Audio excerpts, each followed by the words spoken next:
Hello बच्चों, आज हम बात करने वाले हैं अनुगमन वेग तथा विद्युत धारा में संबंध। तो सबसे इम्पोर्टेंट डेरिवेशन है, तो वीडियो के लास्ट तक बने रहें। तो इसमें इस चित्र में थोड़ी सी कुछ थ्योरी है जो आपको याद रखनी है।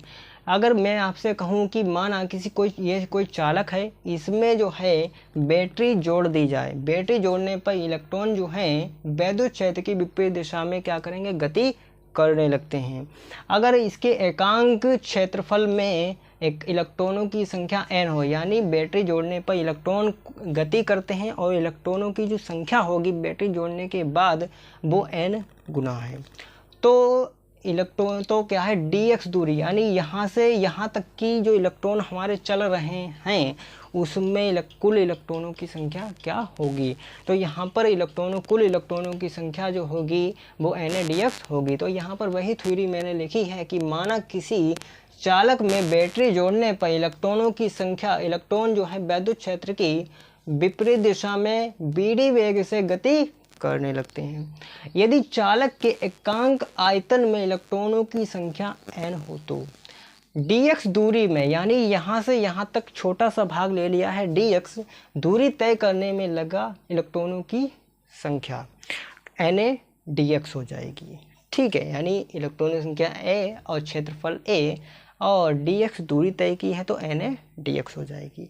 अगर मैं कह दूं कि यदि इलेक्ट्रॉन पर आवेश जो है वो E के बराबर है, इलेक्ट्रॉन पर आवेश E के बराबर है, तो dx दूरी करने पर कुल आवेश क्या होगा। तो यहाँ पर लिखूँ कि यदि इलेक्ट्रॉन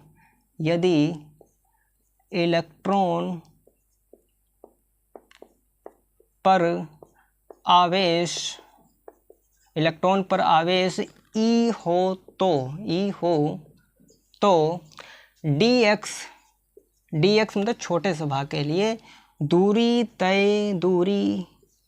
तय करने पर आवेश, यानी इतने में क्या dx दूरी में आवेश क्या होगा, आवेश क्या हो जाएगा, डेल्टा क्यू छोटे से भाग के लिए है तो डेल्टा क्यू बराबर NA, यही वाला भाग लिखेंगे NAdx और इनटू में E कर देंगे। अब गुणे में E क्यों करेंगे, देखिए क्या होता है कि इलेक्ट्रॉन पर आवेश जो होता है वो E के बराबर होता है।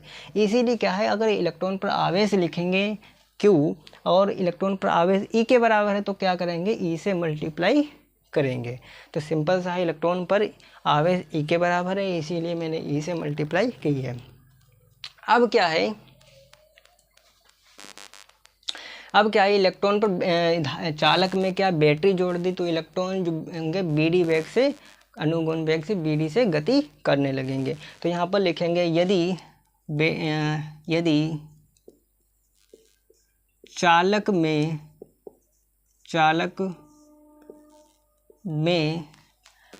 बैटरी जोड़ने पर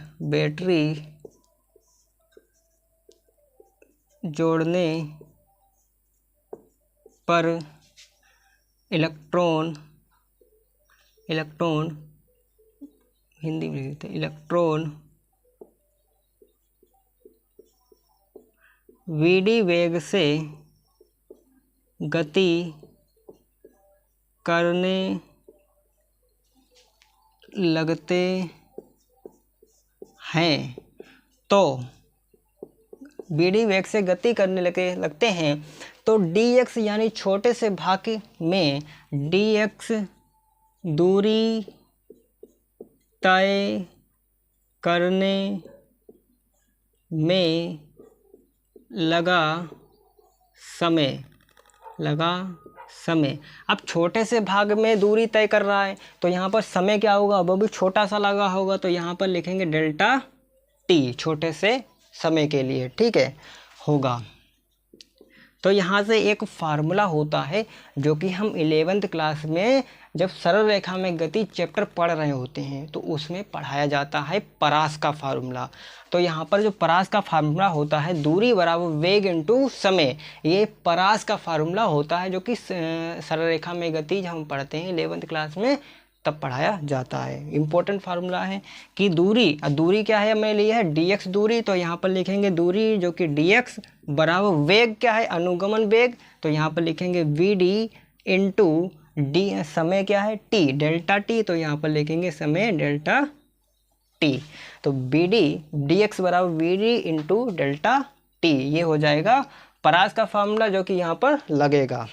ठीक है, अब क्या है कि यहाँ पर हमने जो है डेल्टा क्यू बराबर एन ए डी एक्स, इसको मान लेंगे समीकरण 1, और यहाँ पर हम क्या करेंगे समीकरण 1 से सॉल्व करेंगे, समीकरण 1 से सॉल्व करेंगे। तो यहाँ डी एक्स का मान यहाँ पर रखना है, तो यहाँ पर रखेंगे डेल्टा क्यू बराबर एन